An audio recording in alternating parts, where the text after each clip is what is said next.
राघव एक साधारण middle class परिवार से ताल्लुक रखता था। उसका घर छोटा था, मगर सपने बहुत बड़े थे। जहां ज्यादातर लोग जिंदगी की जरूरतों में उलझे रहते, वहीं राघव की आंखों में रंगों की दुनिया बसती थी। बचपन से ही उसे चित्र बनाना पसंद था। वो कभी स्कूल की कॉपियों में तो कभी घर की दीवारों पर अपनी कल्पनाओं को उकेर देता था।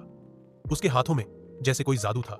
पेंसिल, पेन, रंग, चाहे कुछ भी हो, वो हर चीज से कला बना लेता था। उसकी माँ उसकी इस आदत पर मुस्कुराती थी, लेकिन पिता अक्सर नाराज हो जाते।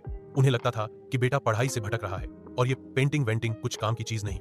राघव ने जब पहली बार अपने पिता से कहा कि वह एक आर्टिस्ट बनना चाहता है, तो पिता ने सीधी बात कही, रंगों से पेट नहीं भरता बेटा, जिंदगी रोटी मांगती है, कैनवास नहीं। उस दिन राघव चुप रह गया, लेकिन उसके भीतर कुछ टूटने की जगह कुछ और ही ठोस हो गया। उसने फैसला किया कि चाहे हालात जो भी हों, वह अपने सपने का पीछा जरूर करेगा। उसने पिता की उम्मीदों को भी बनाए रखने के लिए पढ़ाई जारी रखी, लेकिन अपने सपने को जिंदा रखने के लिए वह रात में यूट्यूब से पेंटिंग सीखता, टूटे ब्रशों से अभ्यास करता और रंगों की कमी होने पर खुद ही नीला और पीला मिलाकर हरा बनाता। कभी पुराने टूथब्रश से ब्रश बनाता, तो कभी अपने दोस्तों के फेंके हुए रंगों को बटोरता। एक समय ऐसा भी आया जब उसके पास एक भी नया ब्रश नहीं था, लेकिन उसकी कल्पनाएं इतनी रंगीन थीं कि उसके बनाए चित्र पुराने ब्रशों से भी बोल उठते। एक दिन शहर में यंग आर्टिस्ट कंपटीशन का ऐलान हुआ। थीम थी उम्मीद। राघव के लिए यह मौका जैसे भगवान ने भेजा हो। उसने बिना किसी को बताए प्रतियोगिता के लिए नाम भेज दिया और एक नई पेंटिंग पर काम शुरू किया। उसने उस पेंटिंग को नाम दिया उम्मीद का चेहरा।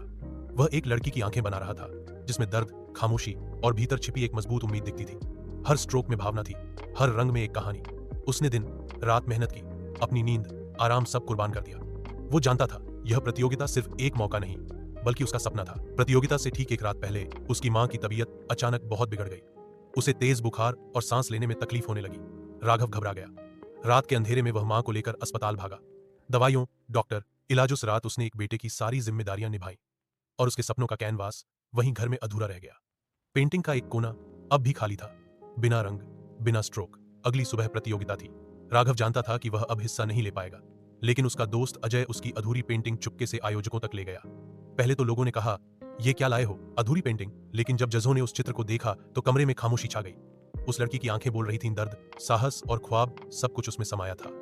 हर दर्शक को लगा जैसे उस पेंटिंग में उनकी खुद की कोई कहानी छिपी हो। जज ने राघव से पूछा, यह पेंटिंग अधूरी क्यों है?